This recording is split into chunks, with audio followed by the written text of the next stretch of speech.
formula for victory in a 24-hour race is complex. Immutable laws of physics multiplied by unpredictable human factors. Perseverance. Preparation. Teamwork. Patience. Drive. Focus. Concentration. Survival. Survival. Tenacity. Tenacity. Tenacity. Tenacity. Avoid mistakes, add lots of luck, and your chances of winning improve infinitely. It's a race against the clock. It's a race against myself. It's a race of survival.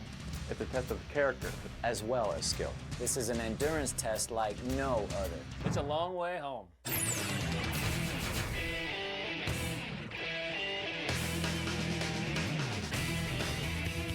Each year, the North American racing season kicks off with Speed Weeks at Daytona. And for more than 4 decades, Speed Weeks has kicked off with a sports car racing classic.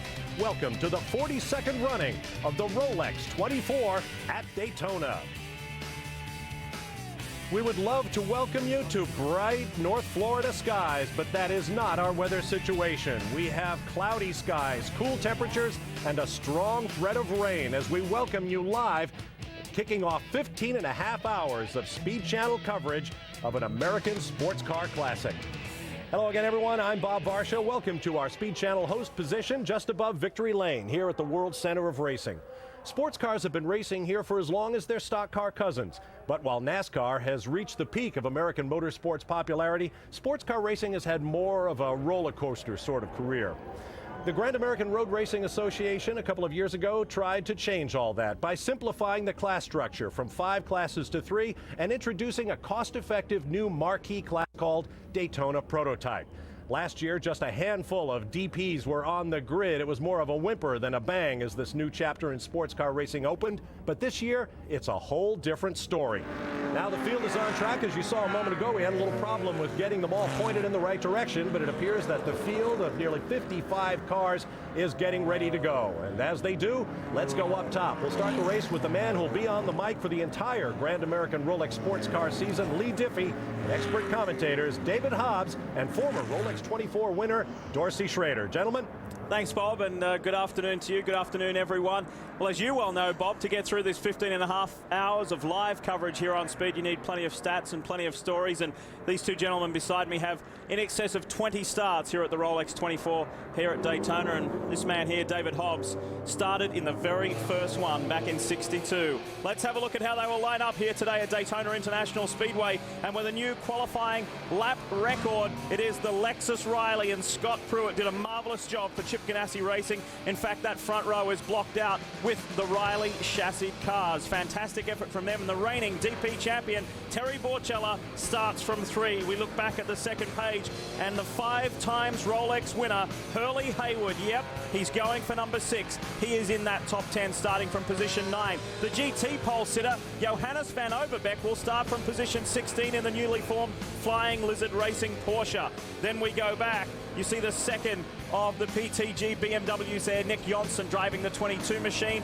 And our newly formed class, the SGS class, 28 position is our pole sitter, Randy Popes. We're going to take you through all 53 starters. And David Hobbs, speaking of 53 cars out on this track, traffic will be an issue. Traffic is going to be a huge issue, and I've never, in all my years of long-distance racing, over 40 now, seen such a close grid. 14 cars covered by just 2.5 seconds at the top end of the field. If they all hang together, this block could move through this track all the time. Look at the track.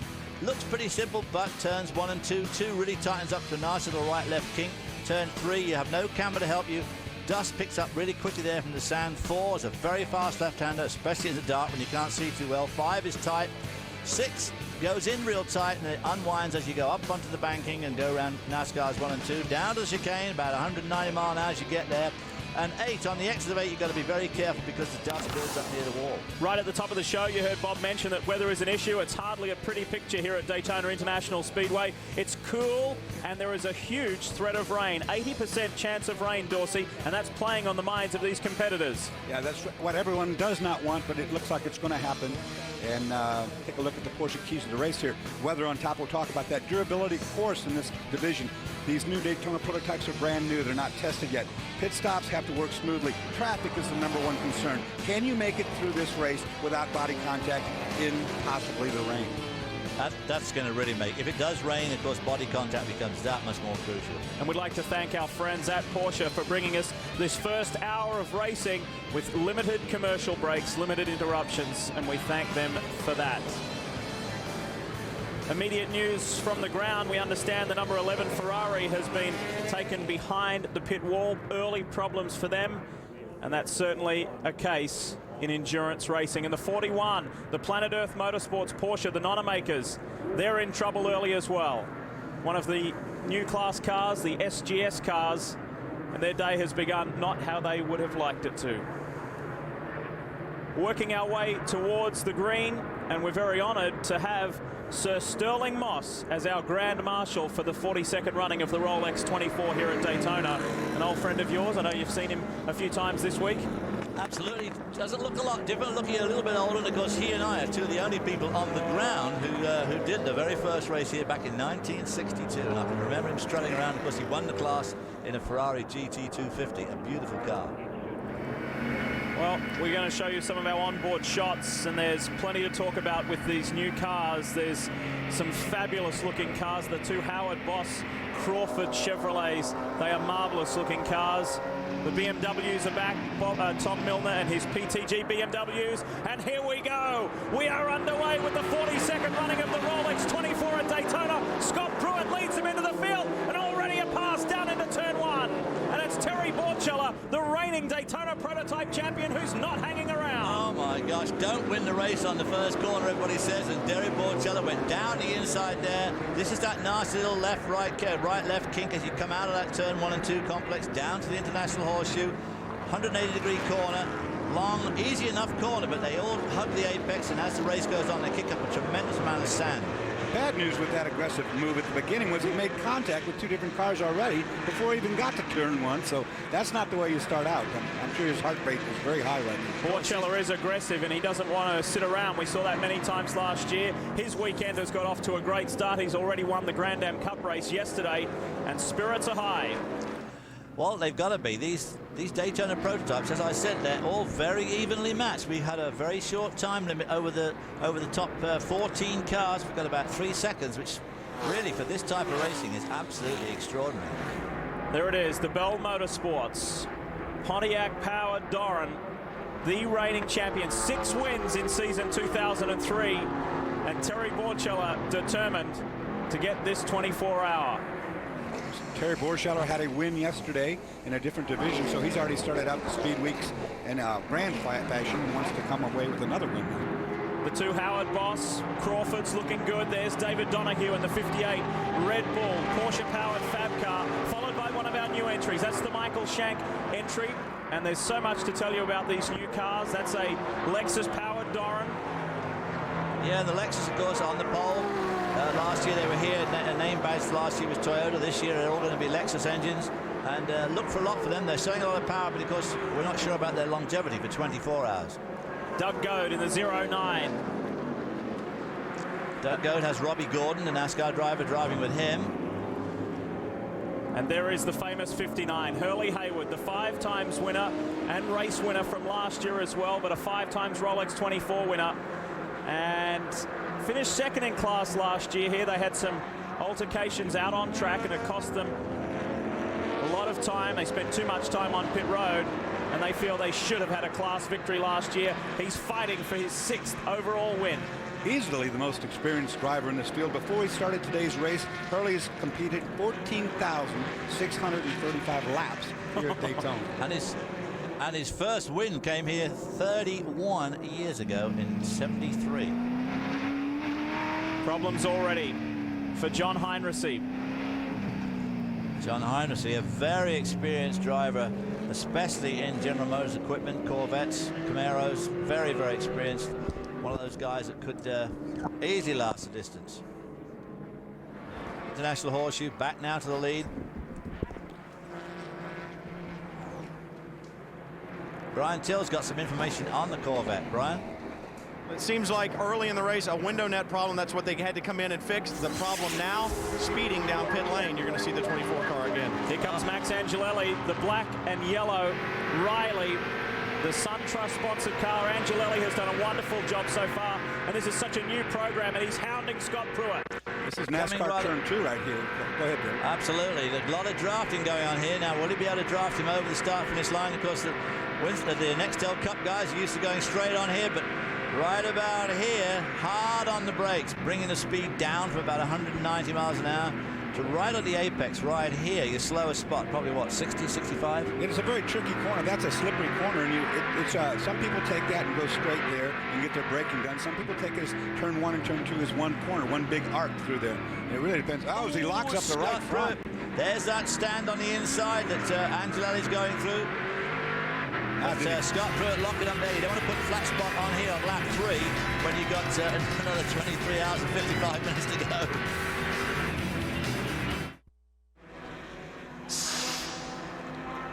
The 93 Ferrari had a spin just a few moments ago. Luca Drudi on board. Here is the replay from one of the Team Arsco cars. Oh, well, he tried to put his nose in where his nose wasn't wanted. The guy was already there, was committed, was apexing the corner. He tried to go down the inside. A very ill-advised move, even in a sprint race, in a 24-hour race, not to be... Actually, he's pretty lucky that he didn't do any damage to either of them. Yeah, to either. That's right. And the other guy got away with it scot-free, luckily for him. The onboard shot that we showed you from the Arsco Porsche. We're going to track those guys as this battle intensifies. Max Angelelli desperate to get past Scott Pruitt, the reigning Trans Am champion and former winner here in the Rolex 24. It's still Borchella up front, then Pruitt you can see up ahead in the Lexus-powered Riley. Then you ride with Max Angelelli. Wallace and Leitzinger round out the top 5. Wallace is right behind Angelelli. I think Angelelli is being held up slightly by Scott Pruitt here. And there you see in the number 2 car, you see Andy Wallace, one of the most prolific winners of long-distance races. 2 at Le Mans, 3 here, 3 at Sebring. Mind you, Scott Pruitt has not exactly come up short when it comes to long-distance wins. There's actually 2 schools of thought talking to these drivers. Some of these guys think they can run in sprint fashion for the whole 24 hours. Scott Pruitt, on the other hand, said that's completely ridiculous. There's no way your car's going to finish. I'm going to conserve my car and drive it at a pace. And I think that's what he's up to. Well, you know, he's right, and yet at the moment, modern sports car racing has evolved so much. Here he goes, down the outside. Well, down the inside there, into that turn 6. That's where we saw the Ferrari make the ill-advised move. Scott Pruitt, being somewhat more experienced than the wide car there, gave him racing room. And watch for Wallace. Andy Wallace is right on the back of this car now. You're riding with Scott Pruitt. He gave Toyota its first Champ Car pole back in 1999, and he claimed Chip Ganassi Racing's and Lexus' first pole here as well. Here comes Andy Wallace. You're right on board the Crawford now, and Andy is up into 3rd. Yeah, Andy Wallace, as I say, very experienced. Of course, Max Crawford also. This is really his first foray into big-time car manufacturing. The Crawford's been looking good all weekend. This is the car that you'll see Tony Stewart and Dale Earnhardt Jr. drive later today. And remember, our coverage here on Speed is live right through until 9 p.m. Eastern tonight. And then we'll rejoin you tomorrow morning from 6 in the morning. Of course, this Crawford group is a real family group. Now, obviously, Max Crawford, who designed and built the car, his wife, Jan, is always there with the team in the pits. Their daughter is the aerodynamicist, and she is engaged to Andy Wallace. So, this is Lock up there from Andy Wallace. Steady, boy, don't go locking him up. You know, Andy from Suburbia, you know, talks all that, you know. He has been a major part of the development of this car, not only for the 2 Howard Boss Motorsports cars, but also Doug Goad, Spirit of Daytona. And speaking of Goad, here he is in the 09. And there is the 6, the Michael Shank Racing entry.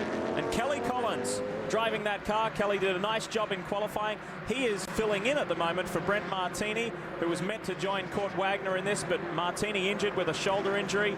So Kelly Collins jumped on board, and he will in fact join Martini and Wagner later in the year in the other Enduros. You know, it's amazing how much development has happened in 1 year's time with these Daytona prototypes. Last year there were stubby little weird-looking cars. Now they're quite good-looking cars with the new Crawford and so forth.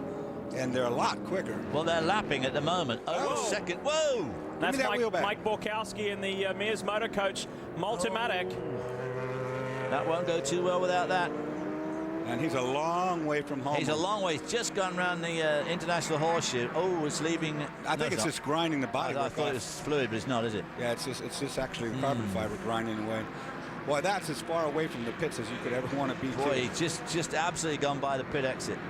You'll remember Mike from last year. He was in the Red Bull Brumos 58. And this gives you a shot at just how far away he is from the entrance to pit lane. Okay, so pit lane's right here.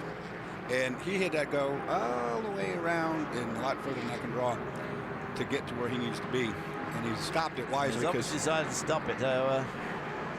You know, it'd be best to get out, go back and get his wheel back. Grand American rules allow you to do that. Now, you know, they can. It used to be a driver would have to fix that out there. Nowadays, the rules are different. They'll come and get him and tow that car back to the pits. Of course, it can cost some time. They'll come with a flatbed and they'll drag it up on and they'll bring it back. He'll be back in the race, but he's going to be way down.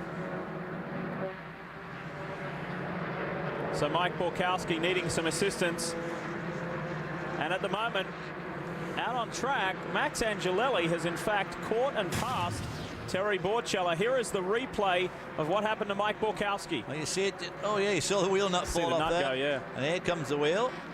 So obviously an improperly torqued wheel nut. And then Mike sees his wheel go by. Well, I wonder what happened to that wheel, because there's not a great big... Well, there is a catch fence there right at the end of the International Horseshoe. And somebody was asking me the other day, why would they have a debris fence down here? It's miles from the track. That's one reason. Here is the 45 Gunner Racing Fab car, and Gunner Jeanette on board, and later on in this race you will see at the wheel of this car NASCAR Nextel Cup star Kyle Petty and also Paul Newman. Yes, Paul is back yet again. We saw him race at Lime Rock in the Trans Am Series last year, and he told us, yep, this is it. This is the last one. Well, that'll give him the youngest and the oldest combination of drivers there. Young Gunner's not very old. Brian Till, what do you have for us? Guys, the 21 PTG BMW is in. Now, interestingly enough, this team started 2 cars with the same driver lineup. Bill Auberland is in this car right now, but they've got some kind of an engine problem. I know the engineer is plugged into the computer, and now they're looking underneath what looks to be the valve cover on this BMW. Not good news for them. The good news is, if there's any good news at all, is there's still a BMW running that the other drivers can get into and score points. The problem is, Bill Auberland started in this car. The points that he gets or doesn't get come from this 21 BMW machine. Well, that's the risk they take when they start a couple of cars, but once you've driven one and your car's out, then you are out of luck when it comes to points. New race leader Max Angelelli, as we mentioned a few minutes ago, for the SunTrust Pontiac Riley, leading the way. And to show you how much work, to illustrate how much work these guys have done, this deal came together last October. And they have worked tirelessly to put this together, to do whatever testing they could do with this car. And now Max Angelelli leads the way. On board with Terry Borchella in the Bell Motorsports Pontiac Doran. Giving plenty of room to that lap car as he went around the outside at the turn 6, coming up onto NASCAR's 1 and 2. Trying to stay in the draft there of Angelelli to see if he can get a little bit of a help down this long straightaway to the chicane. Here's the pass for the lead, real time. It's coming out of the carousel, the horseshoe back there, gets an acceleration. Taking a look. Wow, good braking down the inside there to turn 6. He's given a bit of room there and really takes advantage of it as he goes past. That was very cautious driving is what that was. They just let it happen. Well, you know, you got to at this stage. Look at that time there, 1:48.6. Those times are 2 seconds quicker than last year's pole. There you go. After seeing Angelelli in the Cadillac program here in the States several years ago, he kind of disappeared, but now he will be back in force this year with a full program in this Daytona prototype, as well as running Cadillac's new CTS-V in the Speed World Challenge. I don't see any brake lights on the number 10 Sunrust car when he came into the chicane there. Ooh, smoking out the engine. Bit of smoke coming out the exhaust pipe. That's not a good sign. Why, the right bank is really puffing hard. That's not coming out of the car, is it? It's definitely coming out of the pipe, is it? It sure looked like the right bank, yeah. And Dorsey, when you say you don't see any brake lights, might like to point out that you do need to have them. You do need to have them. Of course, his competitors will be calling into their crew and say, hey, get the 10 to stop and get those brake lights fixed. Of course, they don't really care about it. They just want him to stop because he's leaving. That actually happened to one of the Crawfords the other day. It's actually happened to me several times. I mean, there's a little plug in the back of the car. Of course, that's the sort of trick you would stoop to, I suppose, putting Absolutely. Especially if he's leading.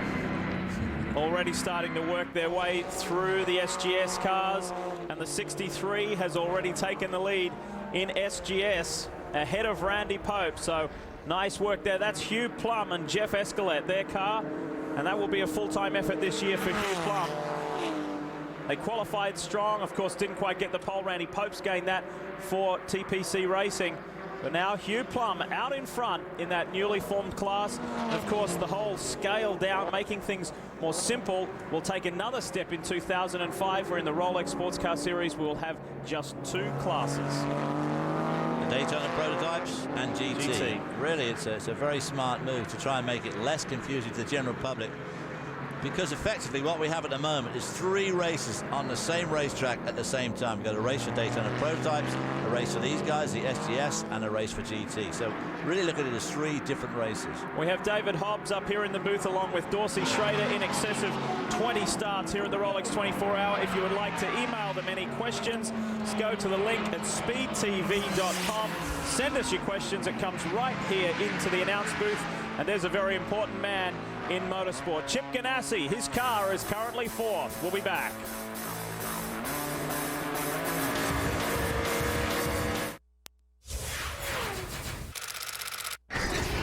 Back live at Daytona, coming to the end of hour 1 of the Rolex 24 at Daytona. Let's take a look at some of the highlights. Scott Pruitt started from pole for team owner Chip Ganassi, but that silver and yellow Daytona prototype of Terry Borcheller, the reigning series champion, wanted the lead early and took it into turn 1.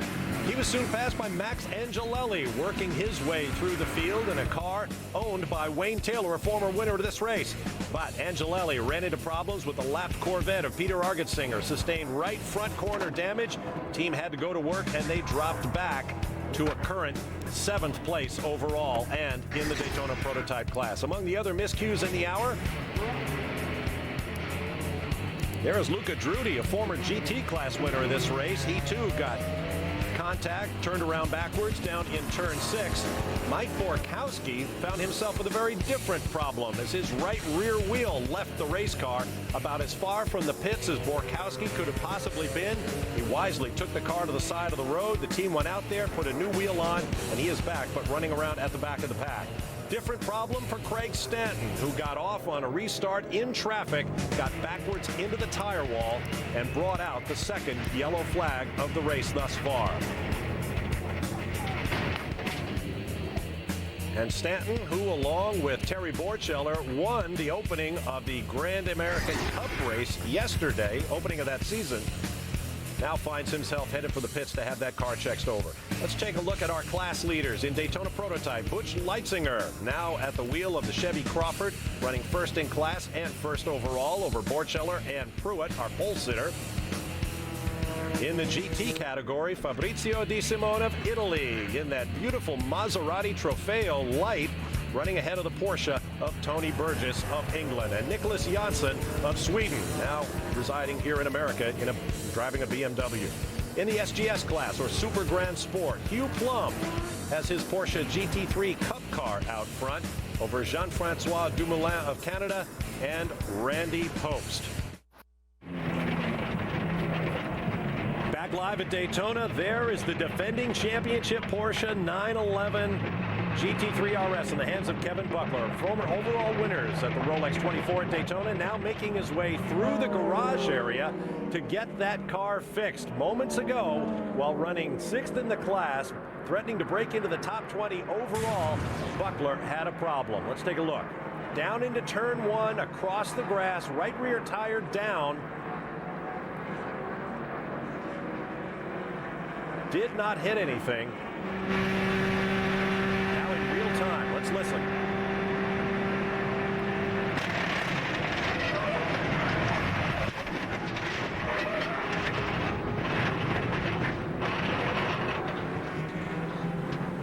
Wow. Well, if you're going to have a tire go down, I guess that's about the safest trajectory you could take. Down into turn 1 and across that broad expanse of grass.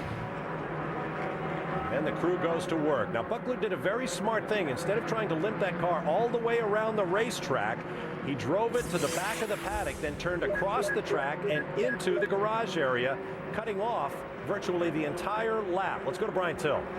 Well, the car is in significant damage when that tire went. It just turns basically into a big saw. It did a lot of damage to the bodywork. You can see Kevin Buckler is looking at the right rear of the car, and it also damaged the left side also in that spin. Timo Bernhard has gotten in the car. Buckler is out. Bob? And Bernard, like Kevin, the reigning champion here at the Rolex 24 at Daytona. 63, it's the day done for those guys. We'll have to wait and see. They've had such a successful start. Hugh Plum was leading SGS for the majority of the time. That now goes to Randy Pobst in the TPC car. But these guys were up as high as inside the top 10 after those first round of pit stops. And we'll try and update you on that 63 situation. You're looking at the Racers Group Porsche here. The guys go to work. They've got a new rear right tire on. Timo Bernard on board, and they send the car. Well, with any luck, the suspension wasn't damaged. As Bob said, that was a pretty safe trajectory across all that grass, but a lot of sand in there, and that car is going to have a lot of sand in there wearing away, and a lot of revolving and reciprocating parts now. So hopefully it's not in a place where it's going to do any damage to any bearings or suspension pieces or obviously the brakes. This is where you need a really good team manager, because the team manager needs to get the drivers together, get them calmed down. Say, look, guys, that's not a big deal. The car's all right. You know, we're a long way to go in this race. We can make up the time. Let's just get back on our game plan. Don't panic. That's the main deal right here. When you get used to these high and wide camera shots, the external shots, and then you go on board when something like that happens and you start spinning, it brings it home just how fast they're going. Plus that terrible sound that you heard when the tire blew. Yeah. You heard it going into shrapnel. And Kevin, quite honestly, a lucky man that it went where it did, because that could have been really bad. Running order hasn't changed. It's still Terry Borchella leading the way from Angelelli, Donahue, Leitzinger, Hurley, Hayward in the top 5. From Taze, Andy Wallace in the number 2. Howard Boss Motorsports, the Citco-sponsored Crawford. Well, welcome back to the Rolex 24 at Daytona. Scott Pruitt, you just got out of your Daytona prototype. I don't think when I read your lips you said, wonderful, this is great. Car not doing what you want it to do right now? No, it's doing what we want it to do. Gotta say hi to my family at home. We were messing around with some tire compounds, and we found for us that the softer compound's better than the harder compound. Get kind of a greasy push in the front, something we kind of had a little bit more push with them in practice. And then just being conservative. A lot of the traffic, you gotta be, you know, being ultra conservative, because our goal is to take the checkered. And a lot of times you get tied up in about 4 or 5 Porsches, GT cars. It's easy for one of them to spin and just collect you. Well, you guys are learning a lot about this car, but one of the things you don't know and you haven't had the experience in is what we're getting now. The sprinkle has turned into rain. Yeah, I think if I'm going to be a betting man, our car's going to be the best in the rain. I think we're carrying a little bit more downforce. I mean, the Riley and Scott car, I think we're going to be better than any other car in the rain. It's carrying more downforce. I think the car to be more predictable and easier to drive in those conditions. That's because you're age and experience, right? Both of us. Yeah, both of us, Lee. Wow, what a tough break for Scott Dixon. We were walking just a few moments ago before the start of the race with Scott Pruitt, and I said, you guys have never run this car in the rain, have you? And he looked at me and smiled and he said, no. I don't think many of these guys have run their cars in the rain. So 60 laps down already here at Daytona in the Rolex 24, and it is still Andy Pilgrim who leads the way for Bell Motorsports in the Pontiac-powered Doran. And it's great to see him back in this DP car after we saw him 2 times last year. Crashed down there with the 88 car. Also, Philip Peter was involved. And this is not the first time we've seen the 88 car in troubles today. That is in the chicane, or it's actually beyond the chicane. You see the cars turning into the chicane right there. So the crash happened in the braking zone. That car dead in the water sideways. Going to try to go on, but it's missing a left front. Dieter Quester in the 73 had just taken over from Philip Peter. And in the 88, Miguel Amaral. And there is the front left. You can stop and pick that up. Take it with you. Go back and fix it. That car is badly, badly damaged. That's a big hit. There's actually an escape road right across from where he's at. Here's the slow-mo. Talk us through, Dorsey. Right here, heavy braking. And you see they get together quite hard with that Ferrari, I believe, the 27. No, I'm sorry, it was not the Ferrari. And that one's badly damaged. And here is the 27. There's look here on the right very front. healthy mark there on the front right, isn't there? Yeah, that's where they've touched there. The wheel looks like it's okay, but there was definitely damage. You can see the tire.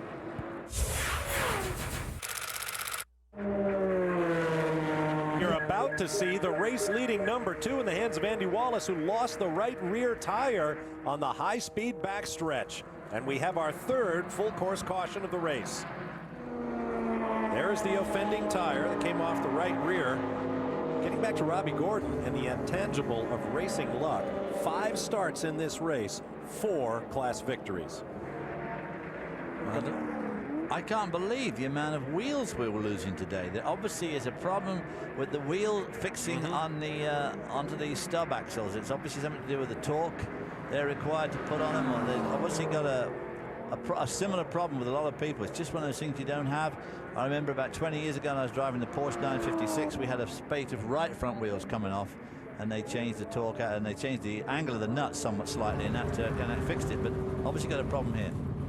Calvin, what do you see? Well, I see the fact that the wheel's missing, obviously, Bob, but the key is Andy Wallace has a lot of experience, and when you have a problem like this, you have to get this car back to the pit lane slow enough that you don't do any damage to the suspension. So they literally haul Andy out. There's going to be Dale Jr. getting in there. You see the Bud logos on his helmet. Andy's giving him some advice. I'm sure they've discussed this about the rain. Certainly back a couple of years ago, Dale Jr. did get some experience in the wet conditions driving for the Corvette Chevy team here, but this is a new type car. It's very different. It doesn't have the compliance and roll of one of the sedan cars, so he's going to have to certainly be on his toes here. He's going to keep this thing together. I don't see any damage to this Crawford, so I think Andy did a good job of getting the car back to pit lane. They'll try and just replace that wheel, but as you said, David, it's very strange that we're seeing this many wheel nut issues early in this race. So the guys just check it out. They make sure the threads aren't damaged. They button up that right rear. Take a look at it. They'll be very careful. They'll loosen it up again, as you can see now. Going to loosen out, make sure that the thread is not damaged. So very experienced crew here. They've won 24-hour races before, even though this is a new car. Max Crawford himself has actually led Butch Leitzinger and EFR to victory here over the years, so they know what to do when these problems occur. You noticed as that wheel was going on, it looked like it had those little spring-loaded safety clips to hold it on. Well, they have. I mean, that's why I can't understand why they're coming off. Those are something that's come along since the 956, you know, 20 years ago. Now there's all these locking pins that are supposed to stop that sort of thing happening. But I hope that, oh, there you see it. Just at the top of the hub there. There's the hub, and you see that little bit of metal sticking out the top there. That is spring-loaded and meant to hold the wheel on in the event and the nut became unthreaded. And that is one of those cases where it was not the nut behind the wheel.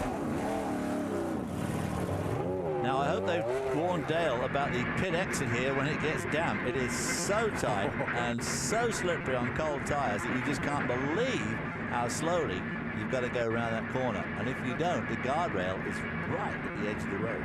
We saw it claim the vastly experienced, I believe it was Davy Jones, driving one of Tom Walkinshaw's Jaguars. Got in, got a little over exuberant when he came up on the cam, leaving the pit lane. Went right into that armco. See, he's just a hair wider than the car, and right here it gets awfully tight, and that's exactly where he popped the old guardrail. It doesn't look that wet actually in the middle. We saw some wet on the car, but doesn't look too bad at the moment.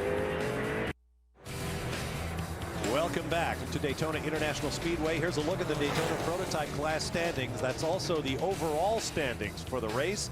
After a little over 3 hours and 20 minutes, Andy Pilgrim leading the way in a Pontiac-powered Doran chassis, followed by IRL champion Scott Dixon, Chip Ganassi's Lexus Riley, and Dale Earnhardt Jr. just a couple of laps ago set the fastest lap of anybody in the wet, the only driver to dip under 2 minutes in lap time. There is the entire field of Maserati Trofeo lightweight racing coupes in this year's race. Stephen Earle and Ralph Kellner's running 13th and 14th. Now, the Maseratis just don't have the oomph of the Porsches normally, but in these wet conditions, those two guys have suddenly hoisted themselves there right together there, and they are third and fourth in the GT class. They pulled themselves right up in the class. They're doing magnificently. Now, just a short while ago, there they are trying to get around the 94 Ferrari 360 GT car. Francois Labhart driving, and he got a bit of a punt there from one of the BMWs. Bumped him onto the infield. There was a lot of traffic on a very small bit of road there. 4.2-liter V8 making 430 horsepower. I shouldn't say this is the debut for Maserati. Of course, Wilbur Shaw won the Indianapolis 500 in 1939 and 40 driving a Maserati. Let's get to the pit lane. Well, number 2 Sitco machine is in the pit lane. Dale Jr. behind the wheel. I just spoke to Buddy Fay, his engineer. I said, how's it going? He said, going great. Dale is running the same speeds as the leader. Very comfortable in the race car, doing a great job. They just really made a good job of cleaning that windshield. They also had a small piece of plastic rolling around in the cockpit, which they fixed. He's back underway, no tire change, and that's what we expect. These Goodyear wets are pretty durable in these conditions. As long as we've got plenty of water out there, they should get through. Boy, say it loud. Dale Earnhardt Jr. has done a terrific driving job considering his experience in sports cars, rear-engine sports cars, in the wet on the infield road course here at Daytona International Speedway. See where he comes back on track. Hit it from 4th place. He did an outstanding job. In fact, he couldn't see anything. Tend to make it that's why he did so well. I noticed a lot of the teams are not turning on the windshield wipers. Now, we know that the Brumos Porsche Fab cars were having trouble getting theirs to make contact with the windshield. I wonder if they're afraid that it's just going to start moving that oil around. You just move it around and smear it out and make it stick even more. Now, we apologize, excuse me, David, to all of you who've been trying to send us emails via speedtv.com. There was a forwarding problem from the website, but that's now been repaired. The link from speedtv.com is now back in operation. And Harold Hood from Charlotte, North Carolina, you and I must be thinking the same way, buddy. You wanted to know why so few of the Daytona prototypes were using the wipers. There you have it, David. Well, of course, quite frankly, too, half of them don't touch it. Look at this one here.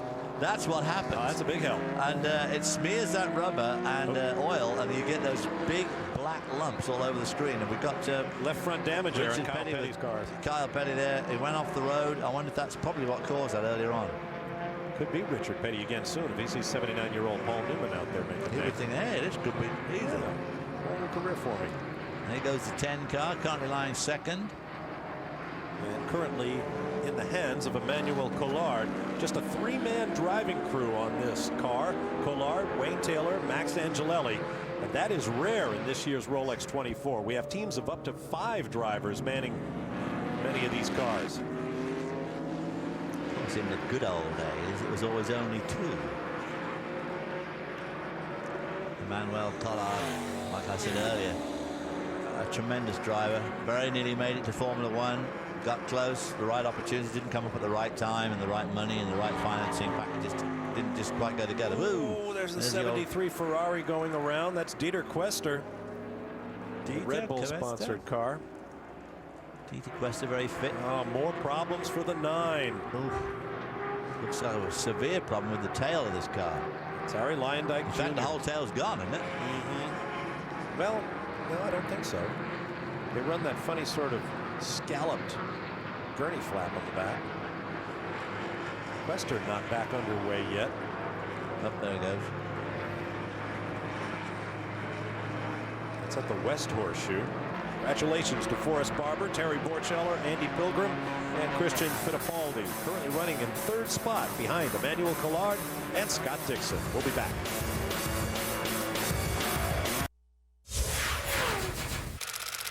Race leader is in pit lane. We ride with the Bell Motorsports car, and he's right alongside the Risi Trofeo. And look at Christian looking in the mirror, just making sure that he's clear, loosening the belts. There's going to be a driver change here, and Cal's on the spot. Long pit lane, 45 miles per hour. This team has chosen as the champions to pit here at pit out. They think they get an advantage. If there's a caution, they can judge the pace car and nip it out in front of that pace car if they need to. Christian Fittipaldi just done a great job there. He's renowned for his ability in the wet. He's a very smooth driver, has a lot of finesse, and that really rewards the driver in these type of conditions. Now, Terry Borcheller, he's always busy, but even on the off-season, he's been busy as well. Moved to Atlanta, had arthroscopic surgery on his knees, had a bit of a limp all weekend. And he's also been down at the Dominican Republic doing some racing down there. So it looks like a routine stop. They're having someone come in the other side here and assist with the driver change. Tires have been done, fresh Goodyear wet rubber on here, and with a new set of tires, you get a little bit of cut on the pattern that just cuts through the deep water a little bit better. So we're talking about trying to double stint these tires, but they're saying they're starting to go off, as Scott Dixon mentioned a little bit earlier in the show, if they overrun them over 2 stints. So Terry Borchella looks like he's strapped in. They're just working on the windshield. Fueling is done, and as soon as Christian shuts that door, I think he'll be underway, Lee. Terry Borchella moves to Atlanta and Calvin moves out of Atlanta. Yes, Calvin's moved to Chicago because he's just got engaged. Sorry, girls. The fish is no longer single. Congratulations, Calvin, to you and Kathy. Well, I hope she's warm because it's not warm in Chicago, brother. It's lovely today. It's 4. A solid 4. And our new race leader is Tony Stewart in the Howard Boss Sitco Crawford with Chevrolet Power. And Stewart has done an incredible job so far. So too did Dale Earnhardt Jr. And Andy Wallace did a storming effort. A full 2 hours, more than 2 hours. He did his opening stint, worked incredibly hard, and handed it over to Dale Earnhardt Jr. just as the rain started to come down. And this car, of course, has now taken the lead. If you remember, just not long ago, that front wheel came off on the banking there. So, yeah, you know, they got the thing back in. Andy Wallace got it back in again. They got the wheel back on. No harm, no damage. And here they are leading the race just a few hours later.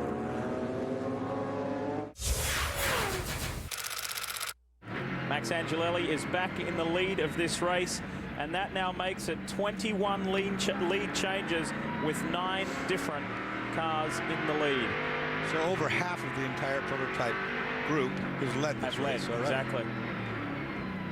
And one prototype that is on the comeback trail is the Gunnar Jeanette car, the 45 machine. The Fab car is climbing back up through the field. They're back up to 24th. We give you 2 pages of the leaderboard as we go to the break, but stick around. We're with you for another hour and a half.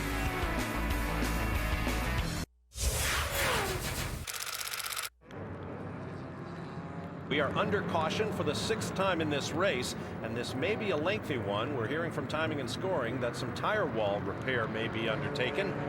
As you can see, the rain continues to fall. The weather forecast says it may rain into the early part of next week here at Daytona, which may make this one of the wettest Rolex 24 ever. Now let's take a look at some of the highlights and lowlights of our first nearly 8 hours here on the air. It began, of course, with dry weather, cool temperatures, a light breeze. Scott Pruitt on pole. That car of Max Angelelli tried to squeeze reigning Daytona prototype champion Terry Borchella, but he was having none of it and went right to the front in this race.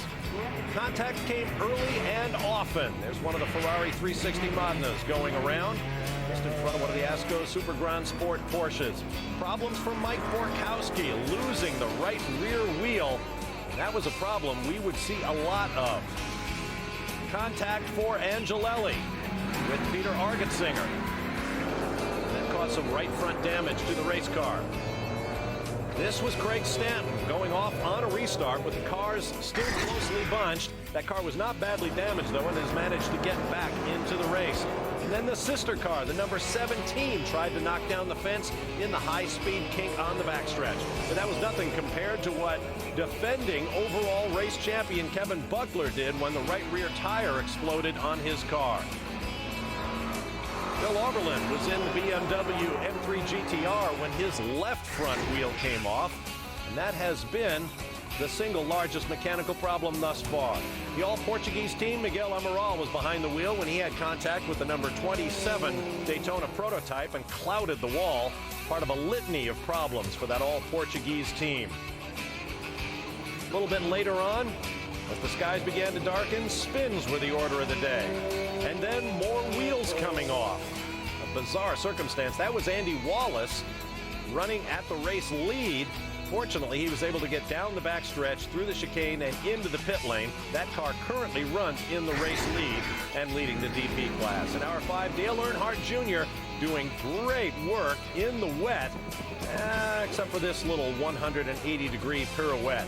Robbie Gordon, fellow NASCAR star, had a bit more of a problem when he clouded the wall hard with the right rear corner. That led to a stay of over an hour and a half in the garage. This was Diego Alessi of Italy trying to thread the needle in his Ferrari. and getting the worst of it. By far the worst of it. Into hour 7. Just when it appeared the rain might stop, it began to rain heavier once again.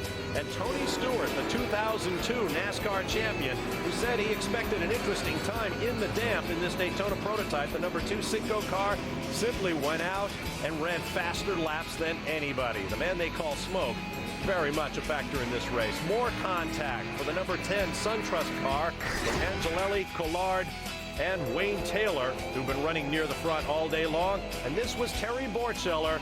Afterward, he said, I just got a little too aggressive on cold tires in the wet.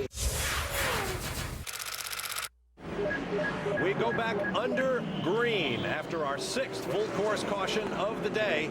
The race leader is Andy Wallace. In 2nd place is the Pruitt, Max Pappas, Morales, Dixon, Lexus-powered Daytona prototype. And then the Max Angelelli, Wayne Taylor, Emmanuel Collard car that spent some time with the engine cover off in the pit lane. And look at the traffic throwing rooster tails of water into the air as we restart this 24-hour race. Delicate minuet through the billiard table flat International Horseshoe. And then up to speed as fast as you dare, flashing through the left-hand kink and heading for the West Horseshoe.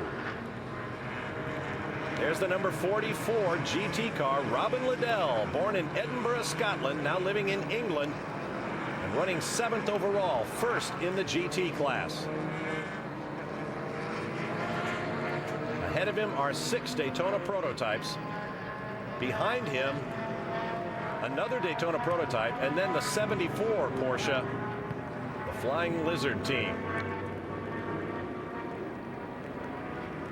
Through the West Horseshoe, heading for the high banks. There's the SGS class leader, number 91, Greg Pootmans of Canada, putting in a long double stint in that car. He shares with Robert Julien, Jean-Francois Dumoulin, and German Mark Lieb. You can follow the progress of the race through the night, live timing and scoring at the Grand Am Road Racing website. And we will rejoin you at 6 a.m. Eastern Time to take you through to the finish. There is nothing like sunrise, even on a rainy day, when you reach dawn after what seems to be an endless night. And we'll have the full story of everything that happens through the night, get you up to speed for the run to the checkered flag in the 42nd running of this sports car classic that opens the North American road racing season, as well as kicking off Speed Weeks at Daytona. Welcome back live to Daytona International Speedway as we kick off another 7.5 hours of live coverage, taking you to the conclusion of an American sports car classic, the 42nd running of the Rolex 24 at Daytona. The good news is sports car races go on rain or shine. The bad news is it has been raining here at Daytona for more than 12 hours, and we are currently under a full course caution.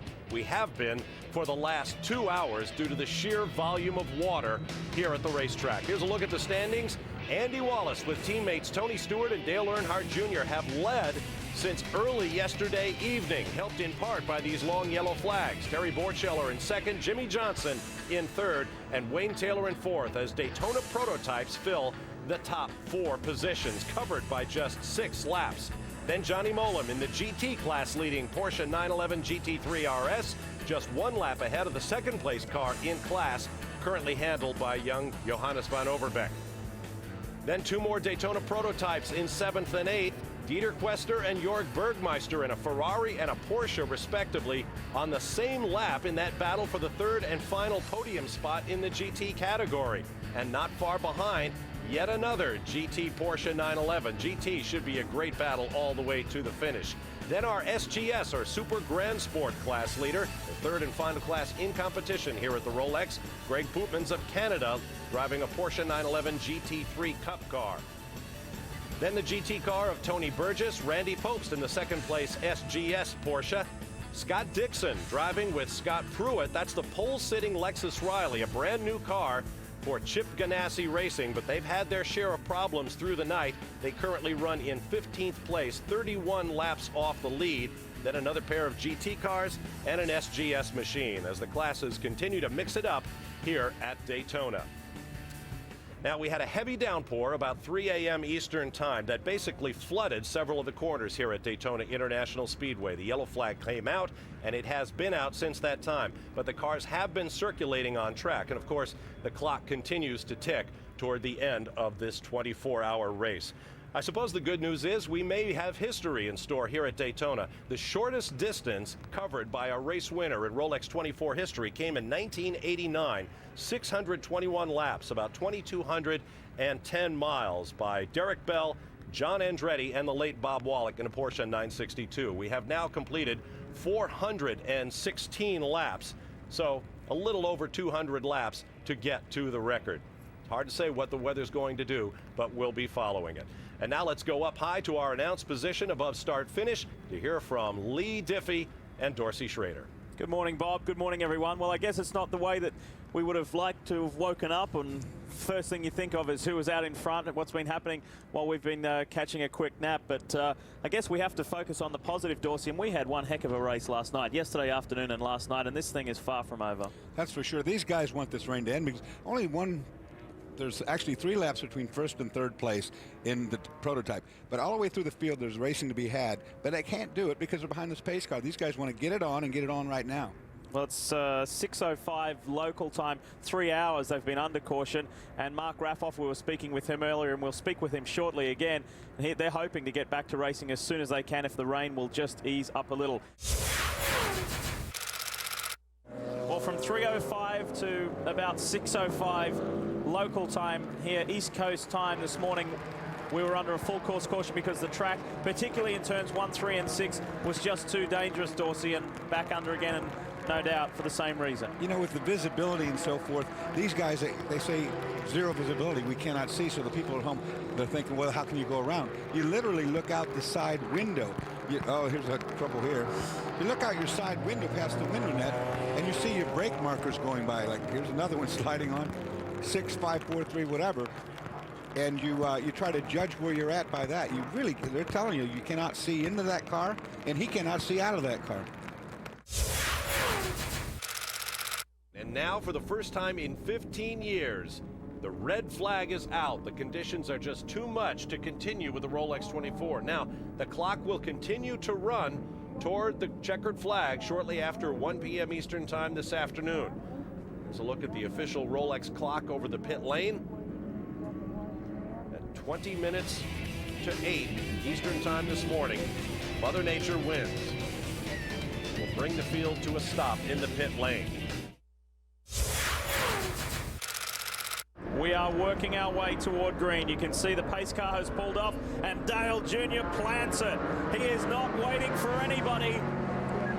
And we are back to racing in the 42nd running of the Rolex 24 at Daytona after a long, long break under red flag conditions because of the excess water on the track. We go racing again, and they're going through the first 2 turns very gingerly. 10 car making up some time, and the 01 car making up time there. Those are the guys that have been hurt worst of all by this long, protracted period of pit. First of all, running under the caution, then the red flag. They can't make up the ground they lost earlier on. Remember that Terry Borchella is expected to come in shortly. The windscreen there in the 01 car already. Borchella is in already. Cal. Terry has brought the number 54 machine in, and he's going to turn it over to expat Andy Pilgrim. Now, Andy did drive with his team a couple of times last year. In fact, they won together at Virginia International Raceway, so he's familiar with this car, so sticking him in the car is no gamble whatsoever, and Andy can drive the wheels off any car he jumps into, of course, so a little bit of strategy involved here.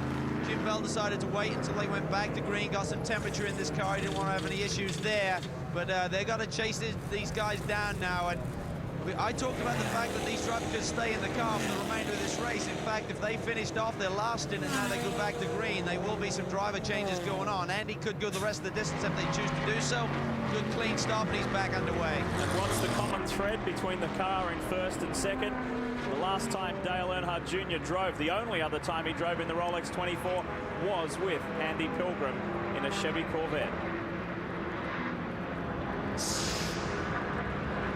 Still a lot of water lying down there on the at turn 8, which is the exit of the chicane up into the banking. The banking will be drying out. There's an aeroplane taking off. That's the first one of those we've seen in action for the last 4 or 5 hours to the airport. Obviously closed just the other side of the track there. Here's the 10 car. They got to make up time. They are currently lying in 4th spot, but they're too far behind. They're 6 laps out of the lead. And that's Max Angelelli, and we know what he's good at, brake zones. But I don't know that he's going to be that good in this rain situation. You can't be too clear. He's got a long way to make up. He's going to get a lap back here. He's going to get one of those laps back pretty quickly, but to get 6 back in 2.5 hours is asking an awful lot. I'm sure they're telling Dale Jr. just don't worry about this guy coming up. Let him go. He's so far back. He's not going to catch you. He's not a bother. For those of you who have joined us late, maybe you didn't catch some of the action yesterday in this 15.5 hours of live coverage here on Speed. Just want to tell you that our NASCAR stars that are driving in this race, and also the reigning IRL IndyCar champion Scott Dixon, Tony Stewart, Dale Earnhardt Jr., Robbie Gordon, Kyle Petty, all of them, and Jimmy Johnson have done an exceptional job in these Daytona prototypes, especially when you consider in the first instance for Dixon and also for Earnhardt Jr. They jumped in, and Tony Stewart, when it was dark and when it was wet. I mean, what a way to start a long-distance career. I mean, yeah, Dale Earnhardt Jr. drove before in the wet, but I mean, his first time Stewart really got into the car properly, it was dark and wet. Worst conditions in the 24-hour Daytona history on top of that. Now, the 10 car is in fact going to pick up a place on this lap because the number 4 car of Leitzinger Brawl is in the pit still. They're working on it. They brought it in just before that red flag, and they haven't been able to touch it for 3.5 hours. Really frustrating seeing a car that needs work. There it is there, working on the front end. And Brian is there. Tell us more, Brian.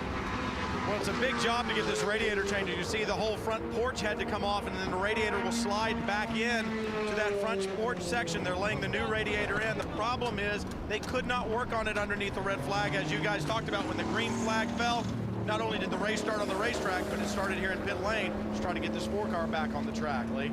And we spoke a lot about this car. Kevin Buckler and his racers group Porsche, with the 3 Porsche factory drivers on board. Their transporter burning down on the way to this race meeting in Phoenix. Their new logo on the side of their transporter is the Phoenix rising from the ashes. And that's exactly what they have done. They've fought their way back. From memory, they were as low as 36th overall. That car is now in 10th overall and 3rd in class. Great effort for the 66. They are another car that has suffered really badly from all these delays. They're cranking out. He's done a 2:06. The Fitzgerald car in number 44, who's in 5th and leading the class, is doing 2:19s. If they had had another 4 or 5 hours of racing, they may have got, they passed the Ferrari pretty easy. They may have got into even 2nd position in the class. Bob?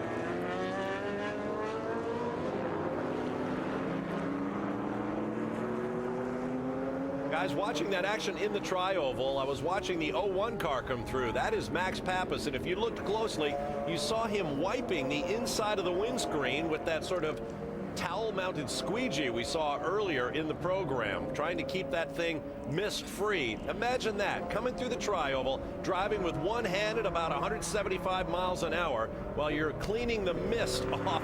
He's even got the rag in his hand as he's driving now, in case he needs a little touch-up. Maybe he wants to get to top speed before he does it. And of course, the weather has gone from the sublime to the core blimey, because there you see him wiping it again. Going around the banking one-handed, wiping the screen. And of course, now the big problem is the wet track and all the wet environment and the sun shining on it, so the visibility is going to get worse again for these guys. Well, David, the other thing, you know, you talk about the wet track and the sunshine. The wet track, it's not going to stay wet for long if the sun keeps shining and we get this wind that's blowing right now. It's going to begin to dry in places. Don't forget, we saw blistering of the front tires on the 54 car, even in the wet conditions. All these cars are on rain tires right now, and as the track dries out, those rain tires will quickly overheat. We may have to see teams going to slicks before long, and that's really going to be difficult because it'll be a very green track and still be damp in places. And of course, rain tires are absolutely not made for banking. Yeah, you see them wiping. That's what the banking dries out first, so the banking takes a toll on the rain tires, and the infield stays wet because it's so flat. And the other thing about it is not only do we have sun for the first time, but we have a very, very strong wind, at least 15-knot wind, and it's going to dry this track very quickly. We've had a change of 3rd overall. Max Angelelli has put the SunTrust Pontiac Riley up into third because of those ongoing problems for the Howard Boss number 4. And this is Max Pappas continuing to push. He maintains his 14th position. As we go to break, it is still Dale Earnhardt Jr. who leads the way.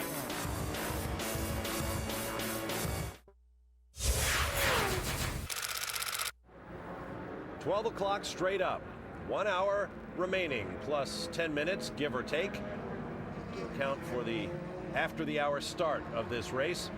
I'm Bob Varsha, along with Lee Diffie, David Hobbs, and Dorsey Schrader. Calvin Fish, Brian Till, and Chris Neville are in the pit lane.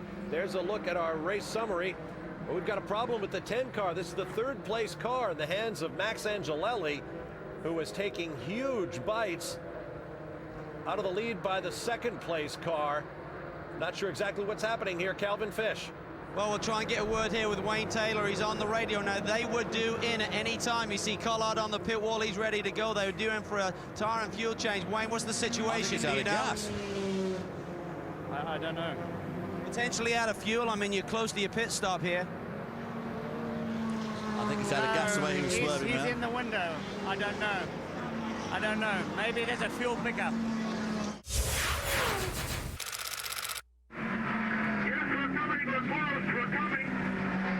Oh, they're coming. There they are. What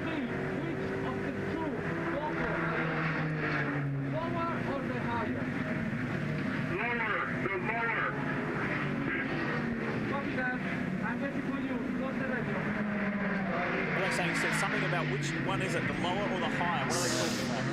I think they're talking about the fuel reserve. So they're talking about a fuel reserve switch, and he's asking which switch it is, which usually both of these gas tanks will have a little reserve tank, maybe a gallon of fuel that you, for this very occasion. But I'll tell you what, the 44 GT car is only 3 laps away from passing up this 10 prototype and getting on the podium. Look at this, dramatic pictures from Daytona. This guy has just driven his heart out. He has done the majority of the workload, more than Emmanuel Collard, more than the team owner Wayne Taylor, and they were pinning their hopes on him to drive this thing home, and he was doing just that. He was within striking distance of second on Andy Pilgrim, and now he himself has to apply the fuel. He'll ditch that tank. Great pass. Don't need that anymore. And of course, you've got the system. If the system's got air in it, that could be a problem. It might take a little time to crank that out, so let's hope. Here we go, he's got it fired up. We'll be back to pit lane. Is it fired up? Not yet. He's going to have to turn it over a lot to get it fired up properly.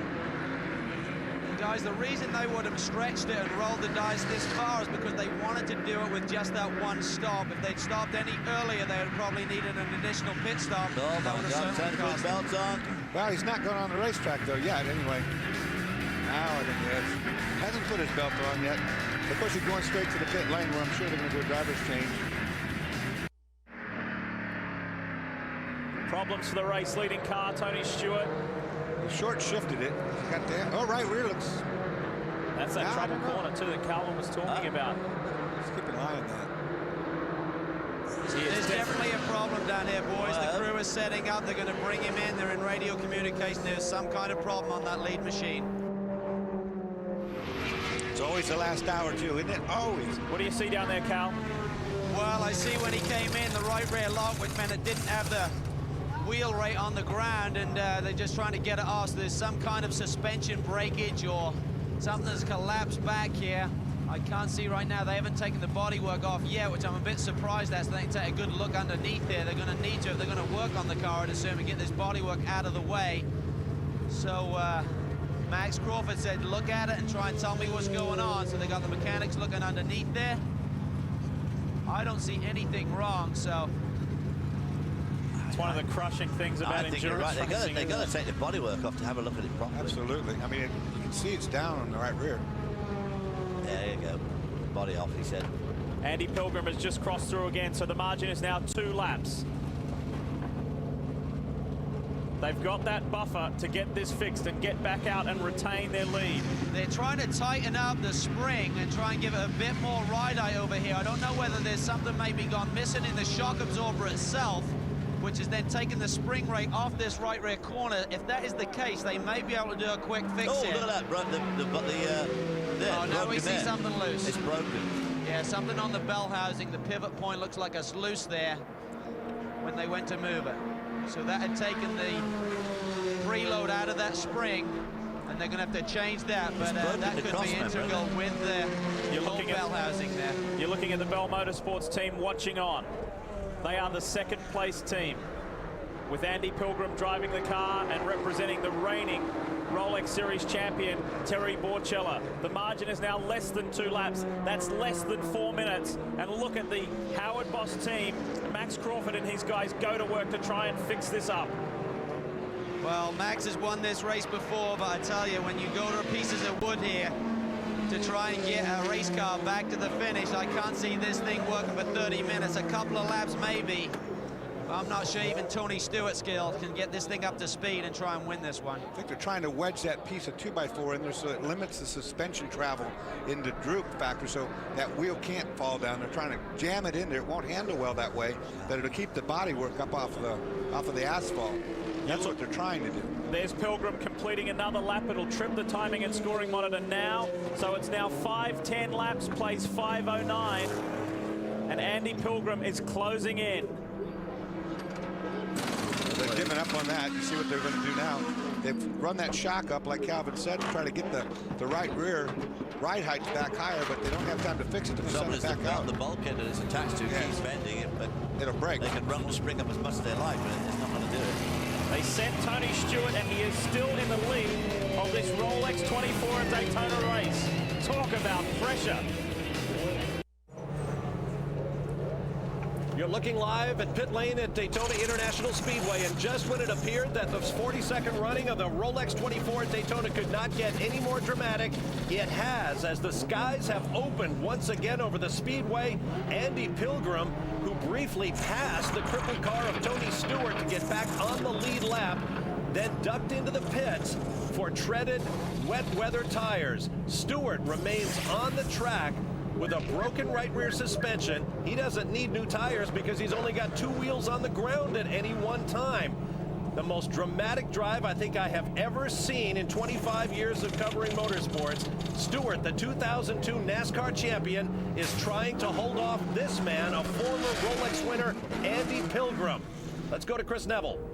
Well, that was a pretty quick stop for these guys. All they did was wet weather tires there. They're still trying to cool the car. They cleaned out the radiator a little bit and then sent Andy back out there. I think this was a pretty smart decision because this rain came in very quickly. So Andy ducked into the pits. I think the track is in pretty bad shape, and Tony's still out there in slicks. Lee?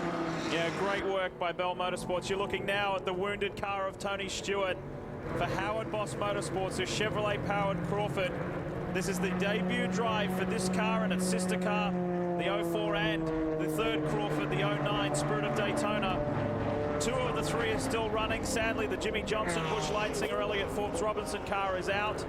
And there they are, both Crawfords on track together. And look at Tony Stewart weaving side to side, and conditions out there. He's gone. Oh, he's lost the left rear. Left rear is completely broken, David, like you thought it might. That will end that. Wow. He was fighting of course, the other side to the right rear that's broken. The right rear. Yeah, it's the left rear that's left rear's gone now. Now the left rear's gone. And there is Jim Bell, poised to take this Rolex 24 with 17.5 minutes remaining. And look at the despair on Tony Stewart's face. Well, I tell you, man, I'm really sorry for here is Max Crawford. Max Crawford's put his everything into this car. Tony Stewart, Dale Earnhardt Jr. have won a lot of races. Andy Wallace has won this race 3 times, but poor Max Crawford's put so much into this car, and it's obviously going to be a pretty good car. And just so near the end like that, just 15 minutes, 20 minutes ago. And here comes Andy Pilgrim. He goes back onto the lead lap as of now after passing the stranded Tony Stewart. And once he comes around one more time, he will be the new race leader with 17 minutes to go. And look at Stewart. He can't move. He's trying to get the car going, and he is stranded. He knows he's done it. Andy knows he's got it won. It's just the way it goes. One guy elated, the other, you saw it in his eyes. Well, this will mean a beef up on the Crawford rear suspension. But, of course, don't forget, these cars have raced for a lot longer than they would normally. Although it means that these cars still need, these Daytona prototypes, still need a bit of work doing to beef them up just a little bit more, because don't forget, we've actually only raced for about 18 hours or less.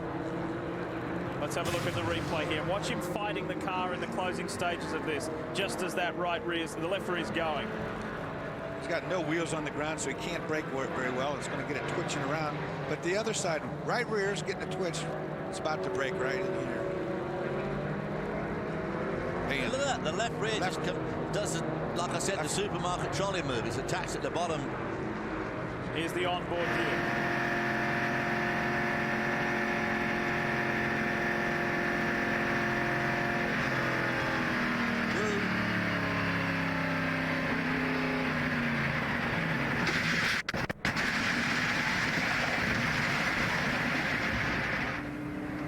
The 2002 NASCAR champion gets out and puts a period on his Rolex 24 campaign.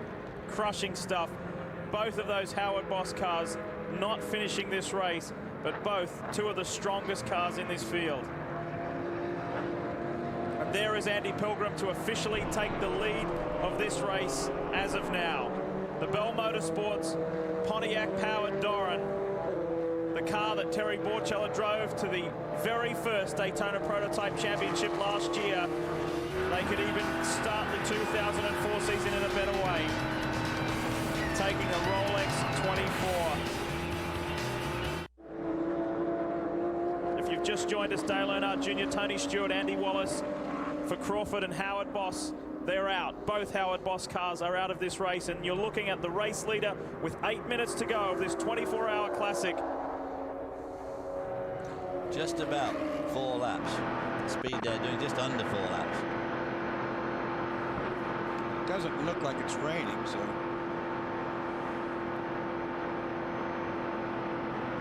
And he's in cruise mode, isn't he? Looking around, being careful, preserving the car, just cruising.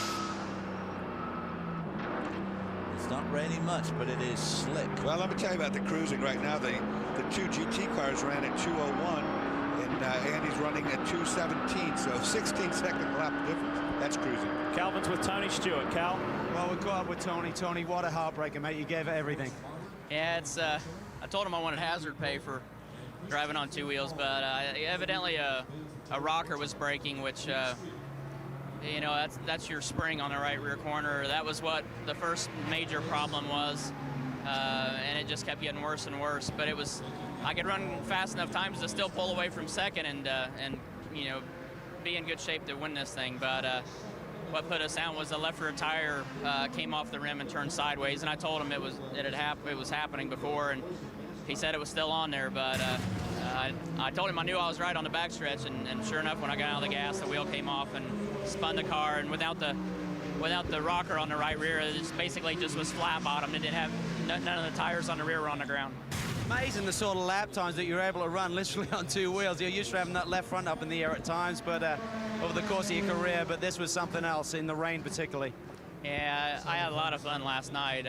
You know, I had a real bad second stint. We tried the harder rain tire, and I spun 3 times on my outlap, and we went back to the soft tires, and I was back to running 202s again. So, you know, the neat thing is that, you know, Citgo and General Motors with the Corvette engine and the Crawford family, I mean, this was a really neat package for this week, and having Andy Wallace and Dale Jr. as a teammate, you know, it was just a very, very fun weekend. Tony, we're going to see you back. I know you've enjoyed the experience with Dale. We're going to see you back next year. Hell yeah, we're going to win this thing. All right, man, great job.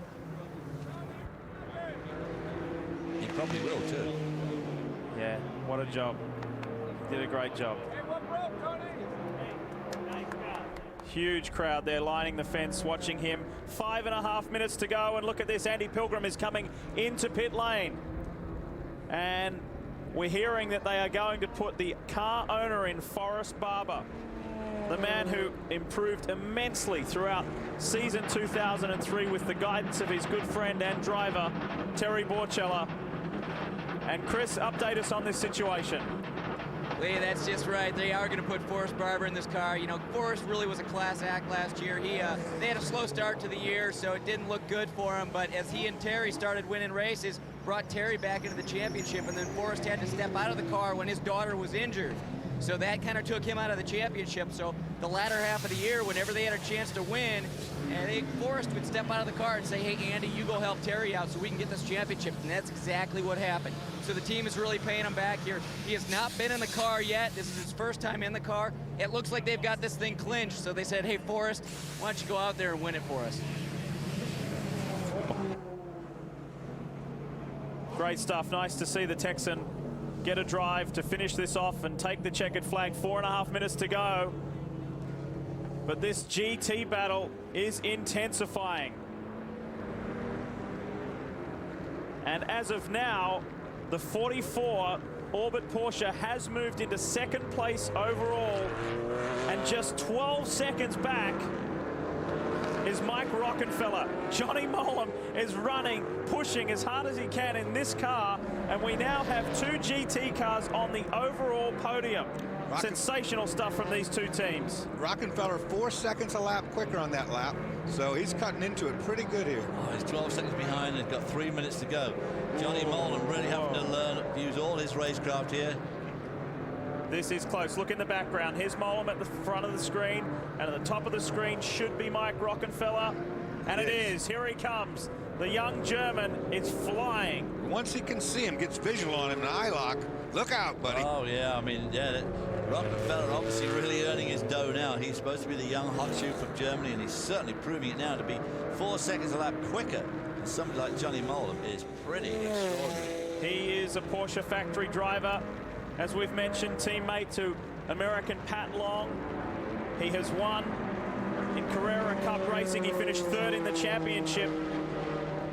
But there is a difference between these two cars as far as tires. Right now, he's running on slicks, which is quite amazing because of the speed. Of course, he's got them up to temperature, and they're good. It's not pouring down rain, but I'll tell you what.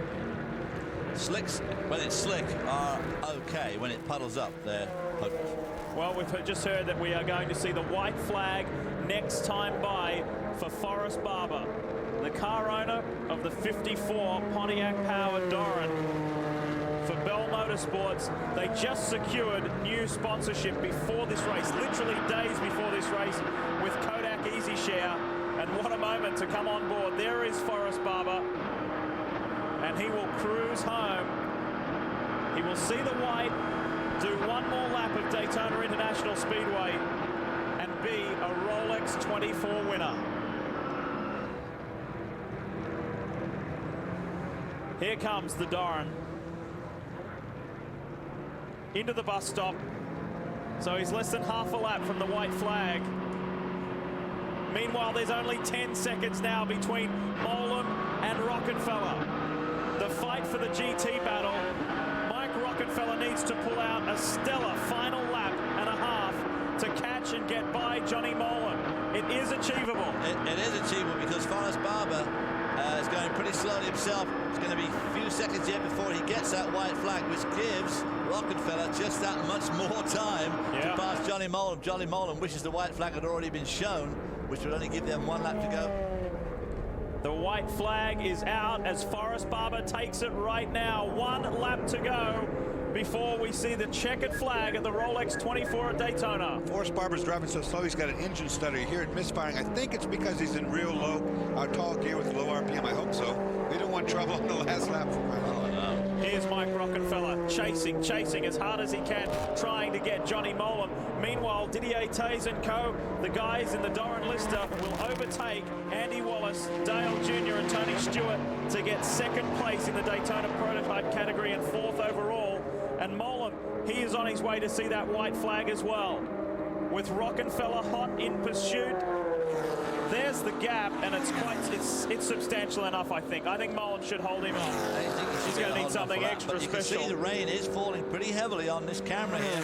Plus, Johnny put his boot in it, too, because they ran that lap time exactly only a second different from each other, not 4 or 5 seconds different. Here's your race leader, Forrest Barber. The team, and let's not, it's always easy to talk about Pilgrim and the reigning champion, Terry Borchella. Let's not forget former Champ Car star and now NASCAR driver Christian Fittipaldi, because he did a wonderful job last night in the rain and these slippery, tricky conditions. Look at that thing misfire when he gets on it. I mean, it's jerking around something fierce.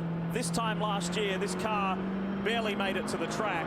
It went on to win the championship, and now it will win the Rolex 24 here at Daytona. Barber's heart must be in his mouth, because he just knows that the track is slippery. I mean, it's bucking like a wild bronco right now. It's not happy, so I want to get over here to our side real quickly.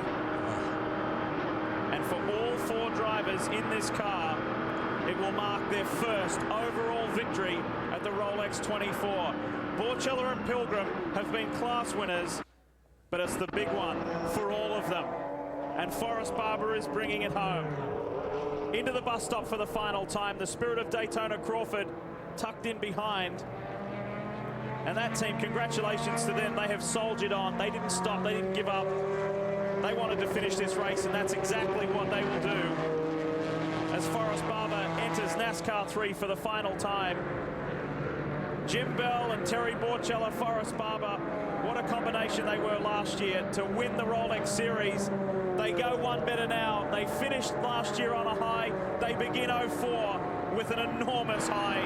There he is, the car owner, Forrest Barber. The checkered flag is in sight, and the Texan will lead his team. Bell Motorsports wins the Rolex 24 at Daytona. Terry Borchella, Forrest Barber, Christian Fittipaldi and Andy Pilgrim. Success overall, and so too for Johnny Molan. He finally gets that big career victory, taking out the GT class. just a few seconds in front of the 74 car, and the GT cars come second and third overall. Forrest Barber absolutely ecstatic and no doubt incredibly relieved that it's all over. And we wait for our SGS winner to come on home, and it's the Doncaster Porsche.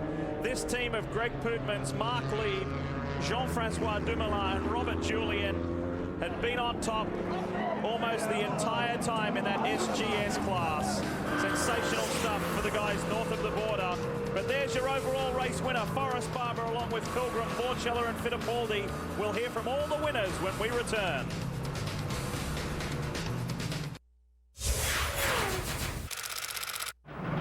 Back live at Daytona International Speedway, car owner Forrest Barber makes perhaps the most famous turn in sports car racing into victory lane here at Daytona International Speedway. Overall winners at the 42nd Rolex 24 at Daytona. Appropriately enough, as the car owner, he was put into the car to take the checkered flag after a terrific effort.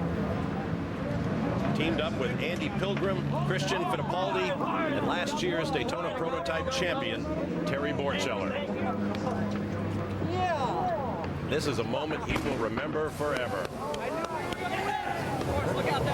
Fireworks overhead.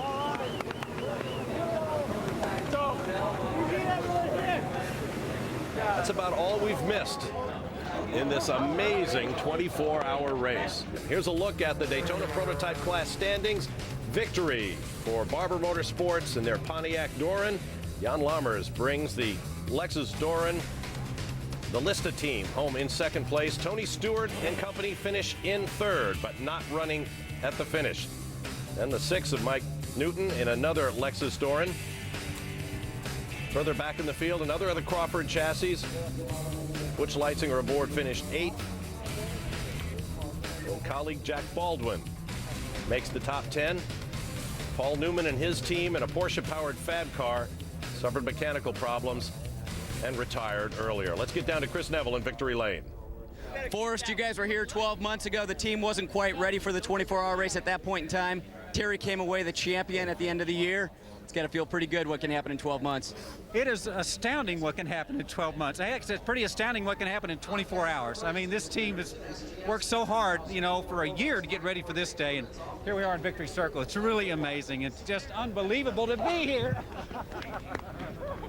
Well, Terry Borchella's just stepped up. Terry, you're the reigning champion of this series. About 7 o'clock this morning, you guys were trying to catch up with that 2 car. It was a real roller coaster ride from there. You had some problems. Finally, they had some problems, and you guys come out the winners. I tell you what, you know, hats off to all the teams that competed here. With all the cars here and the caliber of teams, it was a tough haul. And Andy did such a good job with a car that was broken, and the team did a great job over the winter. We're just happy to be here. God is good. Congratulations, guys. I think we know why they're the champions from last year. Bob? All right, thanks very much, Chris. Congratulations to the overall winners. Here's a look at the GT class standings. And this was the best race right down to the flag. Johnny Mollem holding off Mike Rockenfeller by 6.97 seconds officially to win the class. Andrea Montermini brought that Ferrari 360 Modena home in the third and final podium position. GT was the biggest class in all, some 23 starters. Well over half of them finished. In fact, there was comparatively low attrition for a 24-hour race, much less a 24-hour race held in the kind of weather conditions we saw here at Daytona International Speedway. Let's go to Brian Till. Bob, not only was GT one of the biggest classes, it was one of the best battles, and Mike Fitzgerald, you guys came out on top, but what a drive by your teammate at the end. Difficult conditions, and I know that you guys were strategizing, trying to figure out what to do with the rain. Yeah, it was tough, but the Flying Lizard guys, I want to compliment them. They did a tremendous job, but they had a pit before us, so basically we just did whatever they did. There we go, the Polycastros are here. And Johnny had to go drive around on slicks in the rain. We didn't think these guys were going to show up. I was going to take the extra Rolexes. Congratulations, guys. Hey, thanks. Great. One hell of a drive under difficult conditions, Bob. The celebration, it has begun. All right, now let's take a look at the Super Grand Sports standings. Our third and final class in competition, Jean-Francois Dumoulin, that Canadian crewed Porsche GT3 Cup car, comes home first over Randy Pobst and company in a similar machine. In fact, it's all Porsche GT3 Cup machinery across the board. Dave Lacey bringing home the bronze medal squad. 2 more class victories for Porsche here at Daytona. Memory serves, that brings them to a grand total of 57 victories in all. Let's get back down to victory lane. Well, what a performance by this Doncaster Racing team. JF, great performance out there this afternoon. Thank you. I mean, it was a teamwork. Everybody did a great job out there. All the drivers, the team members, you know, everybody put their heart in, and that was a big team effort. We're really happy to have everybody on board. It was a lot of fun.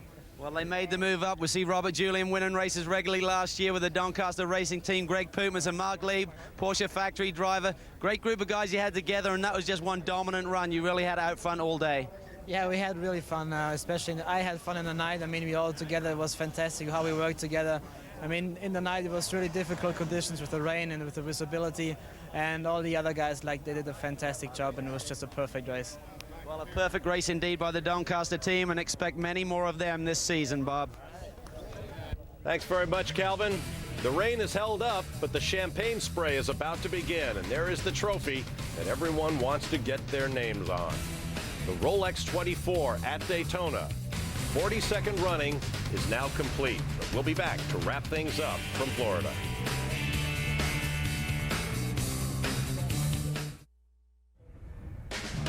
Speed Channel's coverage of the Rolex 24 at Daytona is brought to you by Porsche. Porsche, there is no substitute. By Rolex, the watch of achievers the world over. And by Axiom, the global leader in customer information management solutions. Let Axiom help you grow great relationships with your customers. Welcome back, and there's a sorry sight. The car that led the most laps in this race, Dale Earnhardt Jr., Andy Wallace and Tony Stewart. The car being towed back to the pits. Quickly, final thoughts, Dorsey. Well, the racing when we had it, it was great, no better. The parity amongst these new classes, excellent. And I think the future is here of the new sports car racing era. David. Well, I think we saw the thrill of victory and the agony of defeat all in about the last 10 minutes of this 24-hour race. We saw it all today. Tremendously emotional race. Great from up here, and there is a very successful team. Look at Andy Pilgrim on the left. There's the car owner, Forrest Barber, and Terry Borcella, the reigning champion. And for all 4, even Christian Fittipaldi on the right, it's their first overall victory in the Rolex 24 at Daytona. What an incredible race for a variety of reasons. And there are your successful quartet. Pretty amazing stuff. A great victory for this team who won the championship last year. The Doran, of course, more developed than any other car there. But my heart really goes out to poor old Max Crawford. I mean, he put everything into it. And boy, oh boy, the way he took it on the chin there was just like 8 minutes to go and the thing is stuck in the wall. I mean, I couldn't believe the way he was smiling about it. Last year it was a Ford-powered Multimatic that won. Yeah, there's Sir Sterling on the right-hand side. And this year it's a Pontiac-powered Doran that is victorious. Thoroughly enjoyable from up here, Bob. Back to you. All right, thanks very much, gentlemen. They consider Le Mans the greatest 24-hour race in the world. But there is really no other race anywhere that produces the twists and turns and drama of the Rolex 24 at Daytona.